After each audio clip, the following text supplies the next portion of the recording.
Hey, what's going on, comic fans? It's Mr. Q Comics back with some more show and tell. Today I've got a small stack of books. It's an older haul, stuff I picked up in the springtime. I picked up some stuff from a new shop I'd been to on a business trip in Massachusetts, a couple of books I grabbed locally, and a few big books I grabbed on Goldin auction. So before we jump into the haul, guys, if you're a fan of haul videos, please do me a favor, go down below, hit the like button, hit subscribe, leave me some comments, let me know what you think about these books. All right, so let's start with the books I picked up. This is a shop I had never been to. I was down in Massachusetts visiting a customer, and on the way back, I found the shop. It's called Crazy for Comics. I'm drawing a blank on the town. But I popped in the shop. I think he focuses a lot on live sales. I believe it was Whatnot. He had a whole wall display set up right in the shop. He was kind of joking that he really just had the brick and mortar location so people would bring collections in. So he was really focused on the live stuff, but he let me dig through some of the books, even some of the books he was prepping for that night. So I picked up a really big Silver Age key from him and a few books out of the bins. Just going to highlight a few of those books and show off the big boy book I picked up. So let's jump in with just a cool art germ cover I did not have. Birds of Prey, number 9 from 2011. Not a huge book at all, but I'm an art germ fan. So when I find those covers for cheap, I grab them. I'm also an Adam Hughes collector, and he had this copy of Liberty Meadows. I believe this is issue 20. Really nice shape on this one.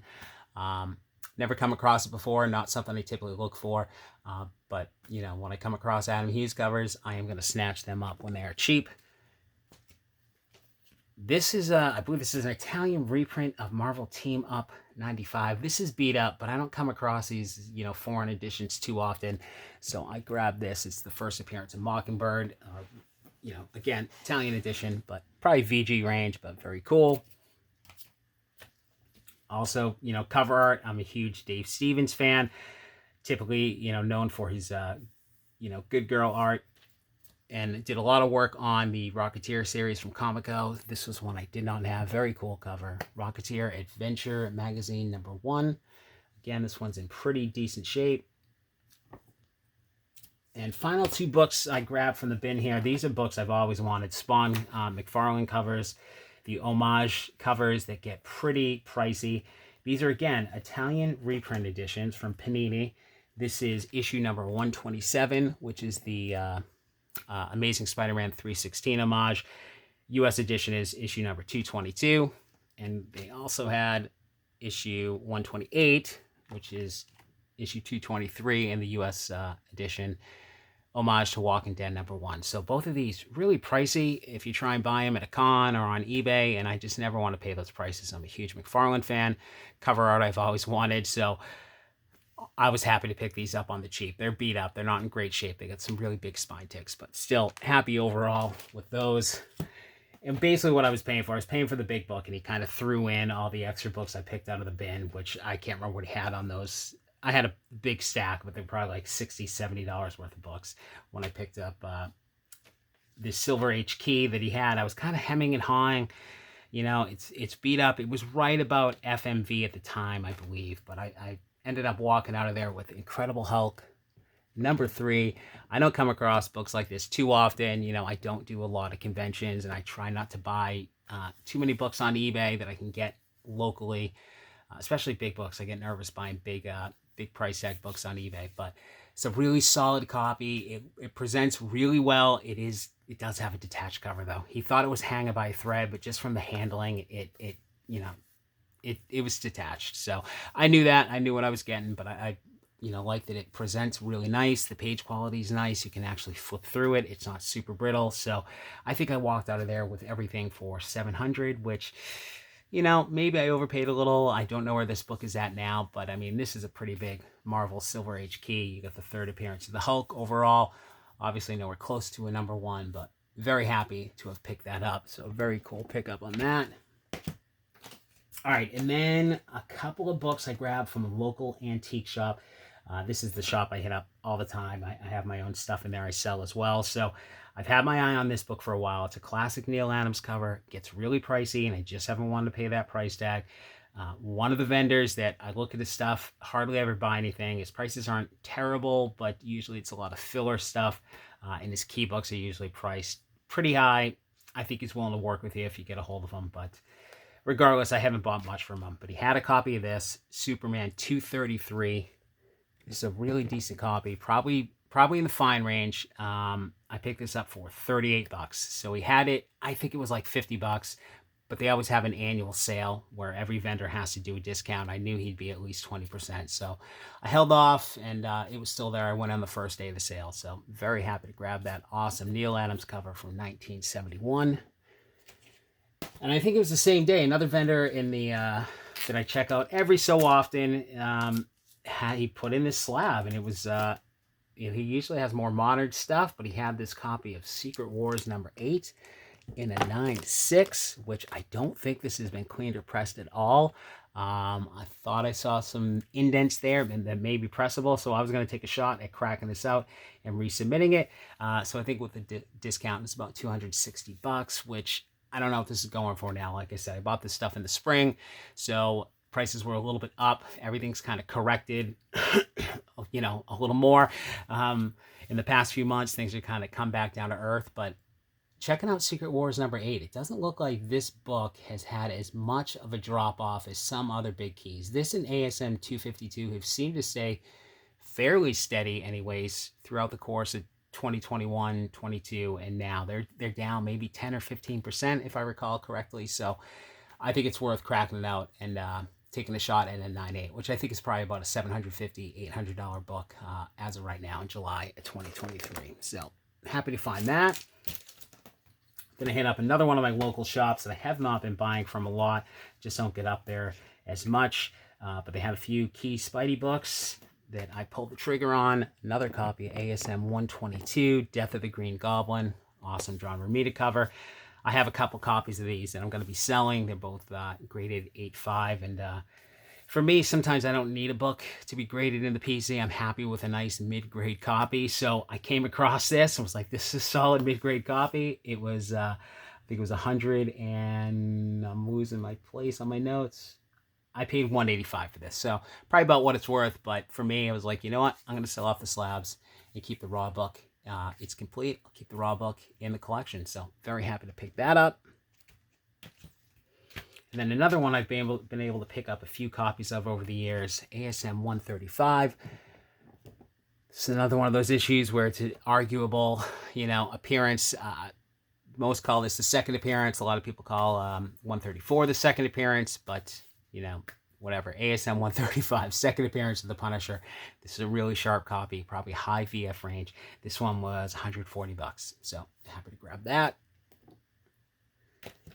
All right, now on to a few books I picked up from Goldin Auction.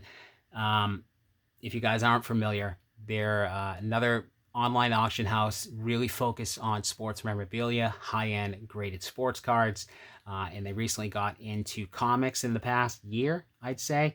I actually know the guys that work with them. They own a comic book shop here local to me and ended up selling out to Goldin and went to work for him. So the guy I know the best runs the consignment department, and he's local to me, so I'm able to go in and drop off books to them that I can sign. I've put up a few consignments now. Prices, you know, have varied. It's not a well-known place for comics, so if you're going to sell there, just be advised. You know, some of your books may go lower than expected, but for me, the guy's always taking care of me, treats me well, so I'm selling my books through some of my books through them. But auction-wise, I decided to check out some of the auctions they had up, and I got some great deals. I was able to pick up this copy of Amazing Spider-Man #17. This is the second appearance of the Green Goblin. It's a nice VG copy. I had one, but the copy I had was incomplete. I can't remember if it just had something cut out or a complete page missing. So it was one I've been wanting to replace, and I think I won this for $143. So I was happy with that price. Be advised, they do charge a 20% buyer's premium. I've seen other people do reviews on Goldin and mention this is one of the negative things. I don't buy on places like Comic Link or Heritage. I've checked out their auctions. My understanding is all these houses have some sort of buyer's premium. So just don't forget when you're bidding that there's the buyer's premium. It shows you the price and it shows you what the buyer's premium is. Why these auction houses do it, I don't know. This is the way they price it out. When you get paid the sale price plus a percentage of the buyer's premium based on what you negotiate. It's just the way they do it. So you just can't bid as much on the book. So I've seen people complaining about this like it's some sort of, they're pulling the wool over your eyes. It's right there in plain view. Just know what you're bidding and look at your total price. Factor in your shipping and your tax when you're paying for books. Know your max price you want to pay. So that's all I'm going to say about that. I've just seen people complain. I'm just heads up on the buyer's premium. But the other thing, shipping wise, I haven't bought from them in months, but it was like a flat 19 bucks. So if you won like 5-6 lots, you were only paying 19 bucks for shipping, which I thought was more than fair. All right, final 2 books I got from Goldin. These are both really big Golden Age books. First one, a couple of sellers have been putting up a lot of pre-code horror. I know the guy who runs the consignment there. He sells a lot of his books through there, so it might have been one of his for all I know. But this is one I've been looking for. I've bid on a few times on eBay. Was able to win a pretty solid copy of Tales from the Crypt, number 33. This has got a cool Jack Davis cover from 1953. This is the origin of the Crypt Keeper. It's a 3.5, cream to off-white pages. At the time, I thought this was a great price. I don't know what GPA is now. Like I said, everything's kind of come back down to earth. But with the buyer's premium, shipping, all of that factored in, it was just a little bit over 400 bucks, which at the time was well under what I was seeing at as FMV when I was looking at GPA while bidding on this. So very happy to pick this up and add it to the PCH collection. And finally, this is probably one of my biggest purchases of the year so far. It wasn't even on my radar. I just saw the book up for auction. It looked like it was going under what I would expect. I don't know Golden Age romance titles so well, but I knew this artist. I saw the book. It doesn't come up for sale a lot. I don't see a ton of graded copies and couldn't find a ton of sales on GPA, but it was up there, and I always try and be opportunistic, so I figured I better take a shot at it.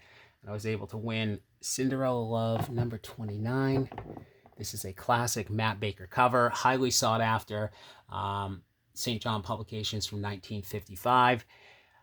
Awesome cover. I typically, if I'm going to look for, kind of the good girl art type of covers, it's more stuff like here, like the Saco Jungle Print or the Planet Comics, that style. So I typically don't chase the romance books, but this is a highly sought after cover, and I don't know a ton about it, but I know it's pricey, and I was able to get this for a great deal. I think I see a copy on my comic shop. It's 1/8. That's like 1,800 bucks right now, and I got this for well under that. 3.5 off-white pages. Again, super happy to have this. Matt Baker, considered one of the kings of kind of good girl art. Some amazing Golden Age covers from him. So this is probably one of the top books in my PC immediately. Very happy to add this. So that is it for the haul, guys. Again, if you're a fan of these types of videos, do me a favor, go down below, hit the like button, hit subscribe. Let me know what you think. Talk to you soon.